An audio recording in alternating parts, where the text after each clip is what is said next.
Welcome to the Seed Creative Podcast, the podcast where we discuss both video production and just life in general.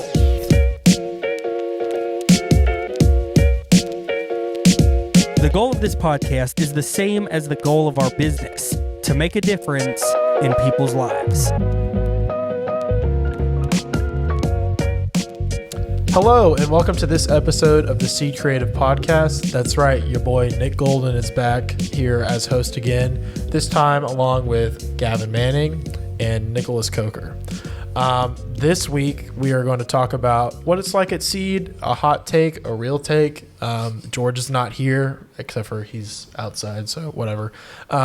So we can be honest. We can talk about how much we hate it here. No, I'm just kidding. We don't hate it. But first, we have something very interesting to listen to, which is my mom texted me, and she texted me with the description of documentary filmmaker loses his drone to a crocodile. And I did not watch this video. We're going to watch it together. This is the local news in Florida where my parents live now. So you all will be able to hear it, hopefully. Here we go. Filmmakers, they were out shooting in an Australian lagoon, hoping to get a closer look at the animal kingdom. I got a pretty good one. They spotted a crocodile in particular and grabbed their drone, and then they went in for a close-up. The crocodile then moved and snatched the drone out of mid-air. The filmmakers thought the drone was gone for good, but 2 weeks later, it washed ashore, covered in teeth marks. Oh my gosh. Crazy. Video looks good too. Yeah. Well, here's a look at some of the stories we're working on for WKU. Oh, well, that's why. They got a mini, so that drone sucks. No, I'm just kidding. 2 weeks. That's a long time. How did they discover? Did they just go back every day? Just, well, it's not back yet. Well, and then one day it was? I mean, I'm assuming it doesn't work, but they had the footage, so that's very interesting. We've all had our fair share of drone woes, I feel like. Yeah. There's a famous instance of Seed crashing a drone. I recently hit a tree and my drone fell in the water and survived. So, wow. Yeah, it was quite scary, but it's fine now. And actually, we used it for a video that now has 2 million views. So right, like 2 days later. So that's quite a testimony to DJI's build quality, I guess. Anyway, now that we have that little cold open out of the way, let's talk about Seed. So I want to hear from the newest Seed member first. Yeah. Tell me, what do you think of Seed so far? What do I think of Seed? Boy, that is a broad question, but I'll go for it. Go anywhere with it. So I've always admired Seed because I've been contracting with them for about a year, and now I'm full time. And even when I first discovered them and was working with them in the past, it seems very much the little video company that could that George just kind of started. And I suppose all companies, especially video companies, start this way with just kind of this bootstrapping ramshackle setup. George was just running it himself with this little SLR that he got, and it's just grown over time. And it was just scrappy for a long time, but he's really made a name for it, and it just has such a, I don't know what the word is, but it just seems so legit, is I guess what I would say. You wouldn't expect that from a video company in Tuscaloosa. We're talking a little bit about this in the last episode about how good film can kind of come from anywhere and good video can come from anywhere. And that's exactly what Seed is. We could easily be just kind of a subpar sort of deal to handle local projects that don't want to spend a lot of money, but we're definitely not. And so that's always impressed me about Seed. And now that I work here, I see that, I see that happening, how we're always striving for greatness, and that really rocks. The first thing that hit me when I came here, and I've been here for, close to a year and a half now, I guess, is how much is going on for how few people work here. It seems like, and I think most people who ask me think that there's like 20, 25 people working here. And that's because when we are full busy, all of us manage 3 to 4 projects at a time, when most of the time it would be a shooter shoots it, like we're just talking about just strictly client work right now. Yeah. A shooter shoots it, you know, on set with a couple other people, then someone else is editing it and they're constantly shooting. But we have found a way, and honestly, I don't really have, it was intentional, but I don't really know how we do it, of we are constantly shooting and editing other projects at the same time. And I think we have the quickest turnaround of just about anybody, especially around here, anybody, because we basically will shoot a video and have it first draft, and it's usually an excellent first draft done in 2 weeks, which is like insane.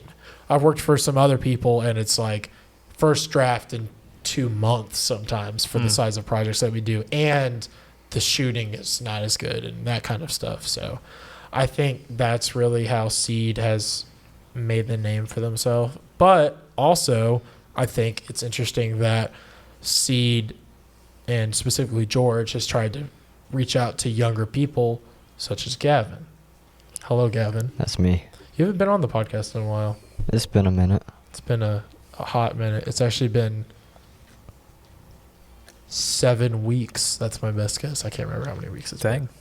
Crazy, right? Yeah. So, Gavin, what do you think of Seed in as much detail as possible? I think it's pretty great. Well, there you have it, I was folks. trying to see how long the pause would go.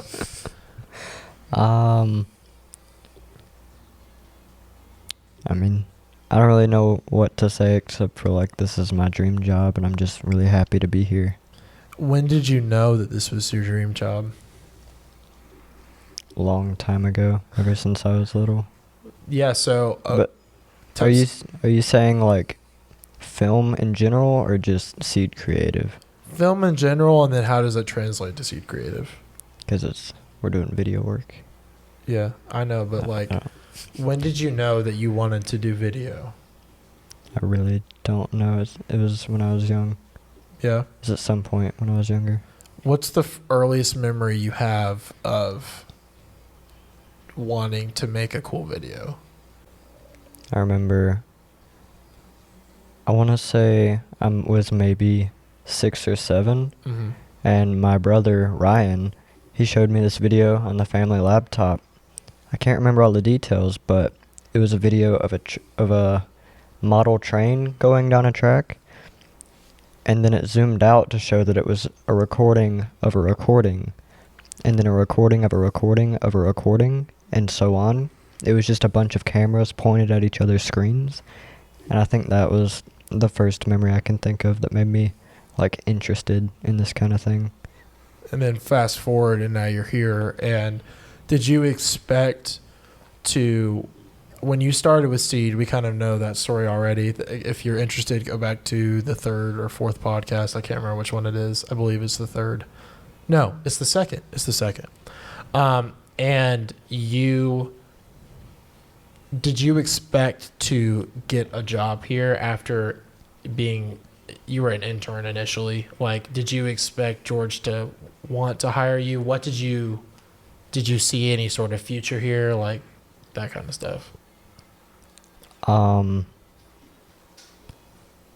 like, of course I wanted the job, Yeah. but I didn't know if George would hire me or not initially. Mhm. But then after interning for a while, he did say that once I graduated, he would hire me full time. Awesome. Yeah. And now you're at that point. Mm-hmm. And what do you want for yourself going forward? Like, how do you feel you still need to grow, or do you feel like you like your kind of role here? Like, talk about that. I think I need to get better about independence, Yeah. because there are a lot of projects where I have to call George over to see if he'll help me with something, or one of y'all. So I think that's something that I And- want to grow in. And you've only been really doing video for what, like 3 or 4 years now? I guess since the beginning of high school, because that's when I actually started a class on it. Oh, okay. So that was like 4+ years ago. something like that. Right. Okay. So I think you are a good example, and this is what I was alluding to, of how Seed is different, how you are you came in and you were paid very early on, where most places probably wouldn't have paid you. And we talked about this a little bit last week too. I mean, I know you were getting paid on that set that you were on with Red Sky as a PA, but you know, George has given you that opportunity to be here and do that, and that is different from kind of either of our experiences, because we both started with more knowledge than you had when you started.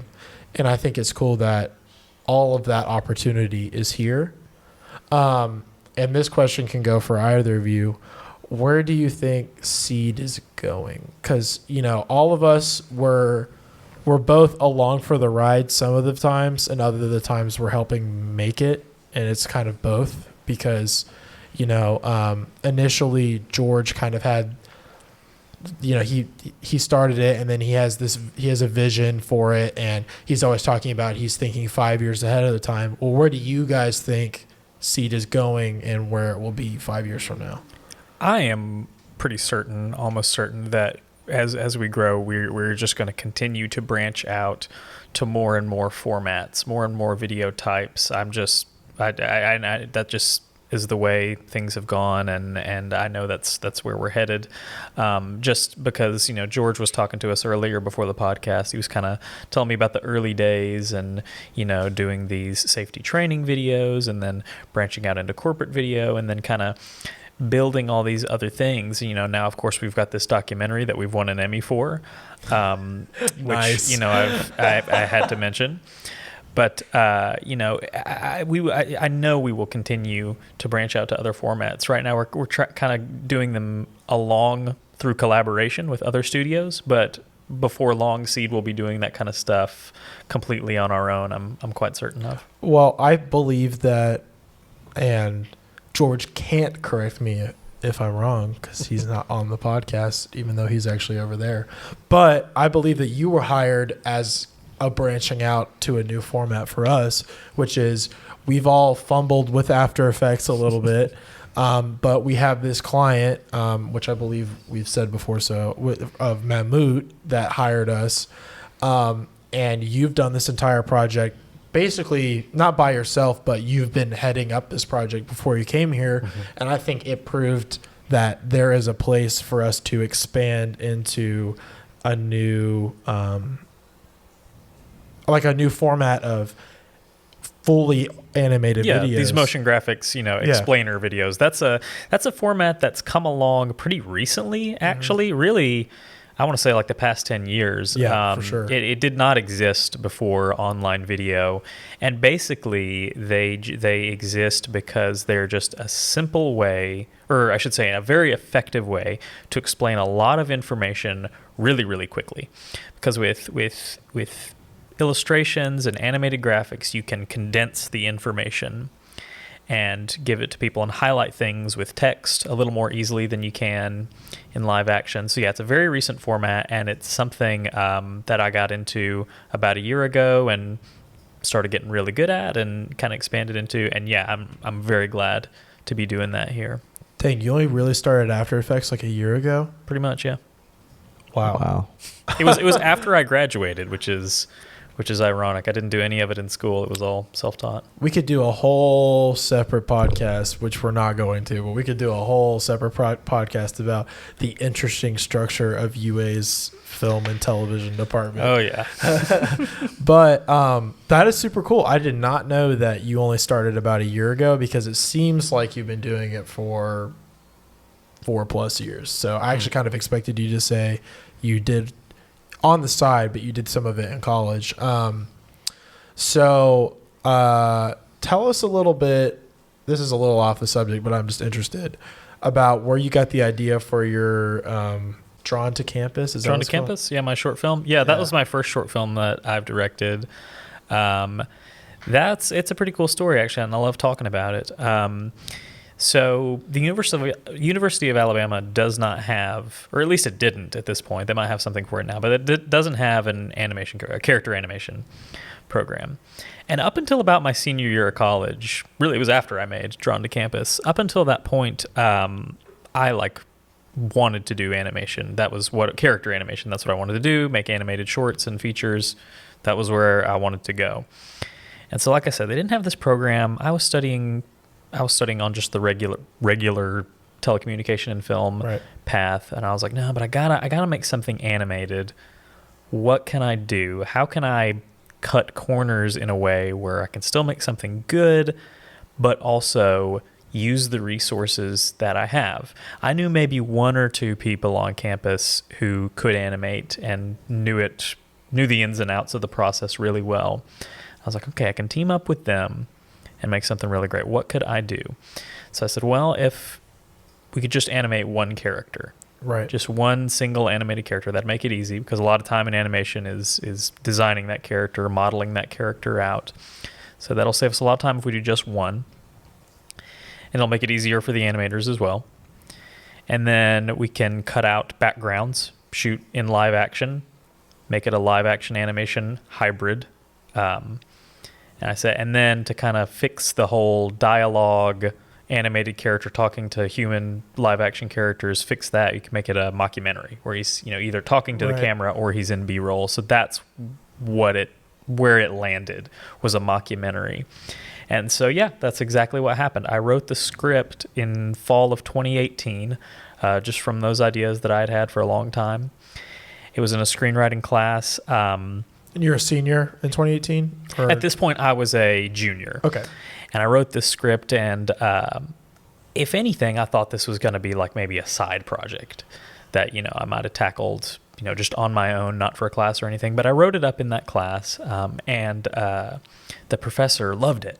And she was like, you've got to direct this in my directing class. This is Maya Champion, yeah. Okay. She said, she's a professor at college. Yeah. She was like, you got to direct this in the directing class. I said, well, can I direct an animated film? Like, is that okay? And she said, you can direct whatever you want. She was like, but you better know how to animate. I said, okay, can do. And so, yeah, a year later, I was in her directing class, and Drawn to Campus was my film. And it was funny because I learned a lot. You get in that class, and everyone in there gets this way. So you get in there, and you're a director, and you start to get real arrogant about your project and like start to talk about it in class, about how it's so much different than what everybody else is directing. Everyone has that attitude, and boy, I ran with that because mine was pretty different actually. So I was like, oh boy, I'm the animation guy, and so I got kind of this big head, but it was an adventure getting that thing made. Because like I said, still no animation program, and it's a whole story and a half as to how we got it made. I'll save that for another podcast. But yeah. That's how it came to life. So you didn't physically animate it then yourself? So that's part of the story. Originally, I had not planned to. And so you have kind of two options when you're doing animation. You can have a lot of animators and do it more quickly. Right. Or you can have fewer animators and then just have it take longer. Just be patient. And for some reason, I said, I'm going to do the former. I think it's just because of the quicker turnaround that's expected for student films. I was like, oh, I can make that work. I'll just get a lot of animators. Right. Mistake. It was going to be about 10 animators, not including myself. Sheesh. That's a lot. That's a lot, yeah. And that's like more than like the old Silly Symphony Disney shorts. Yeah. That's a lot of animators. And the problem with that is I definitely was going for quantity over quality. Some of these people I just said, can you draw? Okay, cool, you're in. And that was a mistake. And so I ended up having to let a lot of them go. Some of them just left on their own just because they never got anything made. And by the end, it was like 5 animators, including myself. Mm. And what programs did you use for that? We all ended up using something different. I was thinking as we were starting the process, I was like, oh, we'll all use Photoshop, so we're all kind of speaking the same language. But we didn't end up doing that. A couple animators who were the most talented ones on the project, I'll say, they just had their own software that they were already comfortable with. One of them was in Toon Boom. The other, I think, was in like TV Studio Paint, something like that. Oh, yeah. Yeah, and they, like I said, they were both very highly seasoned animators, and I said, you do what you know rather than try to learn something else. A couple others did use Photoshop, and then I used a combination. I was really wearing out Procreate on the iPad, which has bare bones animation features, but it's what I draw best in. So I said, I'm going to do that. And then I brought that into Photoshop. And would you say that this sparked your interest to learn more about After Effects? Like, was this the beginning of that, or is it kind of unrelated? It's pretty unrelated. Yeah. Yeah. Okay. Because honestly, the way I see it is the character animation and then graphic animation are two completely different worlds. Okay. There's kind of an overlap, but like the South Park stuff I did for that episode a couple episodes ago, that's character animation in After Effects. It's really not built for that. So that South Park stuff is kind of what you can do. Mm-hmm. Okay. Well, I think just to kind of steer it back, you're able to do all of this, and I think this is a new format, multiple formats that Seed now has. Like tomorrow, if BF Goodrich comes to us and says, we want a South Park episode, we could do that, and by we, I mean you. In some ways we could. That'd be maybe challenging. a legal something. But, Yeah. We definitely had the rights to South Park. We own South Park. Yeah, we do. So anyway, that is a good point, and I want to talk about something else too that is still sort of a new format for us, which is, and it's about over a year old now, but doing stuff for motion VFX. And that actually probably interests Gavin more than anything else, because Gavin, you're Mr. Blender. Yes. So Gavin, how did you start using Blender? Like, when did you first hear about it, and what do you do with Blender? And I know it's just for fun. I know it's not for Seed, but we'll get there.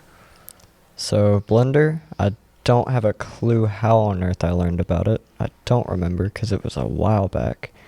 But at the time, I was using my stepdad's old work computer, which was very weak in processing power and graphics.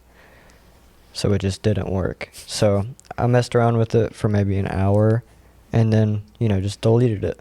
But then, late 2019, I realized, wait, I have a MacBook Pro now. Surely this will work a lot better this time if I try it again. So I looked up some tutorials on YouTube, found a really funny creator that could keep my interest, and just kept following tutorial after tutorial. And I've been doing this for 2 years now, and I think I'm just now starting to hit like photorealism. Okay.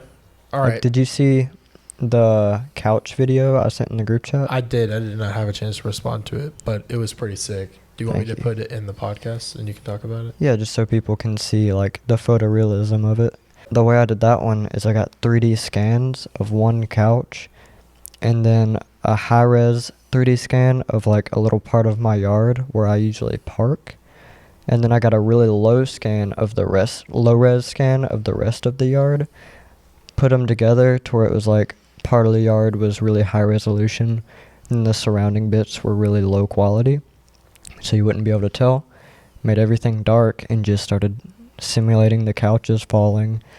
But now that I have access to 3D scans, I can get photorealism like that. So, do you think there is a place for any projects that we will do eventually for this skill set? I think so, but I just don't know where yet. You don't know where yet? For Blender specifically. So, we did a project. I don't remember who it was for. But I remember specifically it was basically just a drone shot, and we needed to put a bridge in the shot, and it was a fake bridge, and it was built to basically be model. It needed to be a model, and it needed to be animated, and George probably worked on it longer than he intended, and it looked pretty sick. But I remember, I know almost nothing about that stuff. I understand how M-Tracker 3D works, but when it comes to all this models and stuff, like, this is out of my brain space. And I remember being really impressed with how much that you knew about it, and this is kind of like another space that we're going into, which is, I think, both of you eventually will kind of connect on this thought where you could put a model into a place that maybe he made in or he animated and or something like that. Yeah. And I think this has been something that George has known that this is that you're passionate about for a long time, and now we just have this new skill set to where it's not just strictly video anymore. And all of this combined with also our motion VFX plugins that we have, I think is super cool. And I think that we've come up with stuff that we could have never done without them. I mean, and anyway, so I think, hold on. Nicholas, I'm hearing that music you were talking about. I think we're picking up a radio station. I think so too. It's someone is outside. Sorry. Oh. Yeah, if you heard music in the podcast, someone is outside, and I saw that he has a guitar in the back of his vehicle, and he's got music blasting. Wow. Like maybe he's practicing mentally to remember a song or something, but that's what it is. He's like, and his doors are even like windows are closed and everything. Also, the video that I did the bridge thing for was for I think it was the mayor of Montgomery. He was running for mayor, right? Or Mobile. No, it might have been Mobile. No, he was already mayor. It was like re-election time. So it was like, stick with me kind of thing. This is the future. And I put a bridge and like an airplane and a big boat. Like a, what's it called? A carrier boat thing? A cargo ship? Cargo ship. Cargo ship. Yeah. Cargo ship and a Ferris wheel that was animated spinning around. I did all that with MO2 and M-Tracker 3D in Final Cut. I don't know where that voice came from. I think it just came from the sky. From your God, is that you? It's like that part. And have you seen? Oh, this is an important question. Have you seen Bo Burnham Inside? Oh man! All right, so we got to stop the podcast. And We're gonna gotta stop go the to green podcast room and go watch Bo Burnham. and just go watch Bo Burnham Inside because it's brilliant. It's All right, amazing. I've seen it twice. I'll shut up now. Anyway, you have to watch it. I was just gonna say it's like that part where he goes, he sings "Healing the World" with comedy, and it like glows. Anyway, I didn't know where my train of thought was going, so we're just gonna move on from that. I think we're at a theme here, which is Seed is growing, and we're gonna be able to do any format known to man in I don't know how long, but to kind of wrap up, because we've hit our time limit. To move on, because we're running out of time, Coker, I have a very important and unrelated question for you. First of all, let's shout out your Goosebumps shirt, because we forgot to mention it last episode, and I feel like people are going to be questioning it if we don't mention it. It's that time of year again, folks. Yep, it's spooky season. But tell me, what is your favorite movie? Because we did not ask you, and that is something we make everybody answer. Yeah. I have several favorites, like any good film and video person. Most related to this, I love Night of the Living Dead, and I'm planning to watch it tonight, actually, because it's that time of year. Yeah. But yeah, I love George A. Romero's Night of the Living Dead. Very creative, right up my alley. Also love The Apartment by Billy Wilder from 1960. I love Young Frankenstein from 1970-something by Mel Brooks.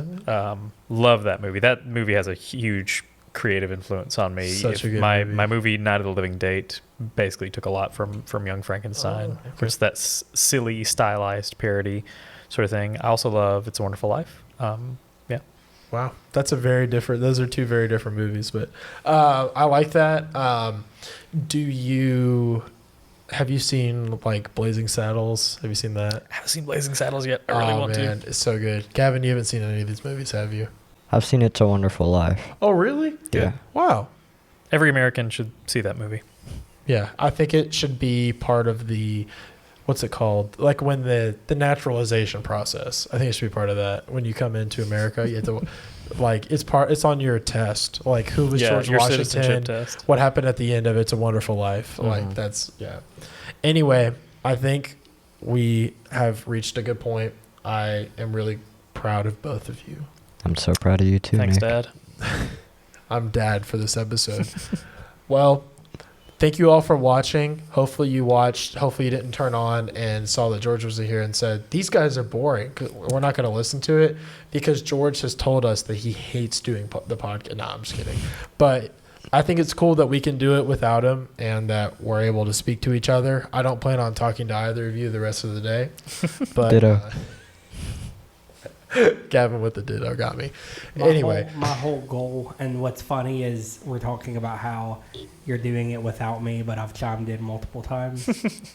But my whole goal is for people to not even associate Seed Creative with just George. It's Seed Creative is a group of people, and so I think that I would encourage and want more podcasts without me at all. So think of things to talk about. Tell us things to talk about. See, I don't want to have influence on it. I don't want to tell you what to talk about. No, not you. He was staring dead into the camera Sorry. when he I thought you said were that. telling me. No. Okay, I'll shut up now. He said that the last time. All right, so here's what I was thinking. Okay, I'll shut up now for real. Anyway, comment, subscribe, like. I try to say it in a different order than most people do. All of those things. We enjoy doing this. We're going to keep doing this because we believe in it, and we believe that you guys will like it. Tell us if we're wrong. I love what George said a couple episodes ago, which he said, be our first negative comment. So do that. Anyway, if y'all don't have anything else, we're out. See you later. This podcast was produced by Nick Golden with executive producer George Edmondson, edited by Nick Golden and Gavin Manning. Be sure to subscribe, drop a like and a comment. Tune in every Monday for brand new podcast content, and we'll see you on the next one.